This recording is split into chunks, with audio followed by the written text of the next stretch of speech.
Hi, I'm Pat, and today I'm going to show you how to play my arrangement of Time After Time in Open D tuning. But first of all, as you've seen in the performance sample, I've played this on my weissenborn, but of course you can also play this on your dobro or lap steel tuned to Open D.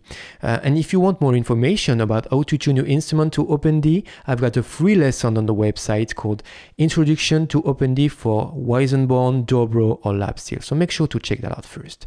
Now, this is a great one to work on your intonation, as I'm using a lot of open strings in this tune, and I will also show you how I took advantage of those open strings to create very nice sounding chord extensions.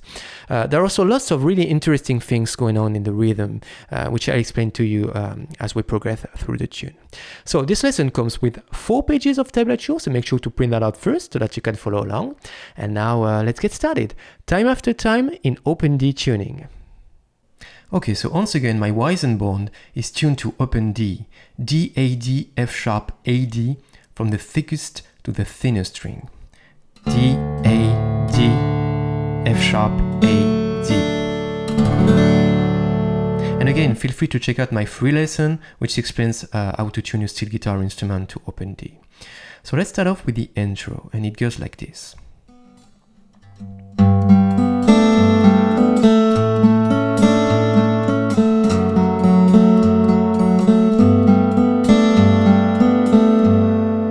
So let's check this for now. These are the first 4 bars of the intro.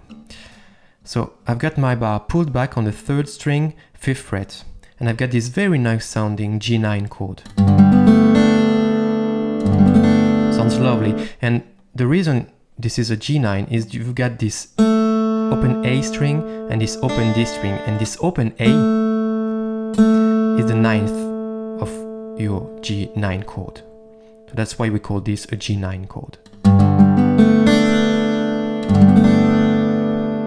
Right? So, as I've said, bar pulled back to the 3rd string, 5th fret, and I play this on the first 2 beats.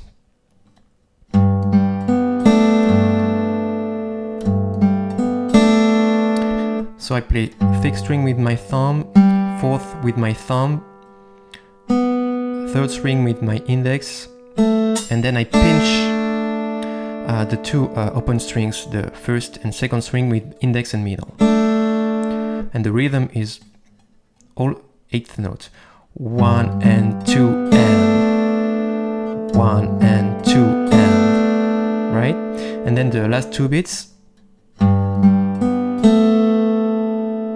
So the last 2 beats are almost the same. I play again thumb on the 5th, thumb on the 4th, index on the 3rd, and middle play the open 2nd string. So the rhythm 1 and 2 and 3 and 4 and again 1 and 2 and 3 and 4 and. So this is all 8th note, but notice the accents on the upbeats, on the end of beat 2 and the end of beat 4. 1 and 2 and 3 and 4 and. Notice the accents? 1 and 2 accent, right? So you know, this is what makes this rhythm more interesting, you know, by being syncopated. So next measure 2, we go to the A chord this time, and again bar pulled back to the 3rd string, which makes this A11 chord. And you know, I've got my open A string and my open D string, and this open D is what makes this chord an A11. So the right hand is the same as measure 1. I do thumb on the 6th, thumb on the 4th, index on the 3rd, and then I pinch the 2 open strings with index and middle. 1 and 2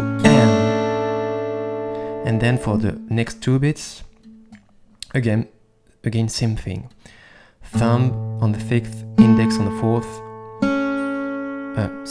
Thumb on the 5th, thumb on the 4th, index on the 3rd, and middle play the 2nd string. So the rhythm again is the same. 1 and 2 and 3 and 4 and again, don't forget the accents on the upbeats. 1 and 2 and 3 and 4 and So measure 1 and 2 put together. 1, 2, 3, 4.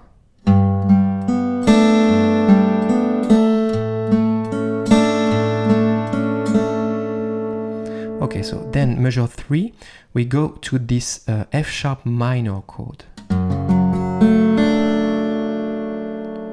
Right? So normally you would have an F sharp with your bar flat on the 5th fret, on the 4th fret, sorry.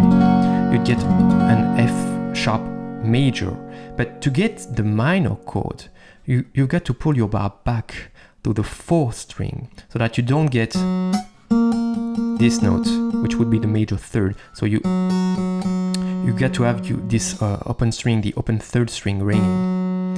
And then this note, the A, is your minor 3rd. Okay, so that's how we get a F sharp minor in open D tuning.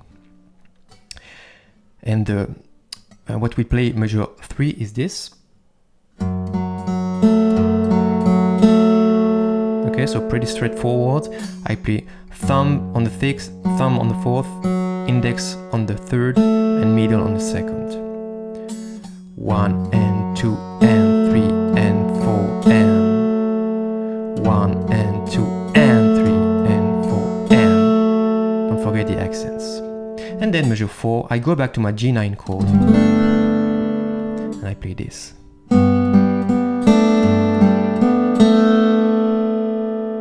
Again.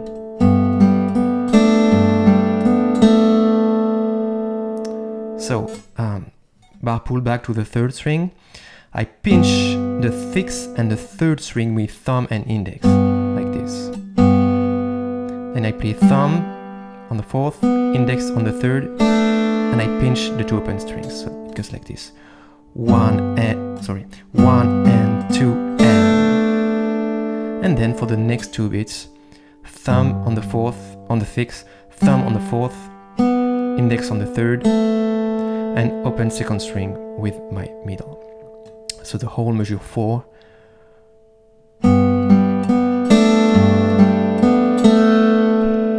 Okay, so be careful with your intonation as well. Okay, this is very good exercise, I think, when you've got all those open strings.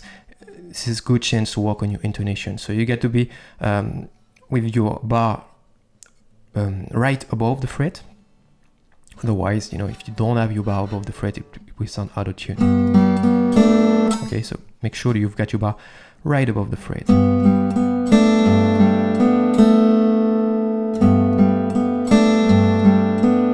Okay, so measure 1, 2, 4, put together.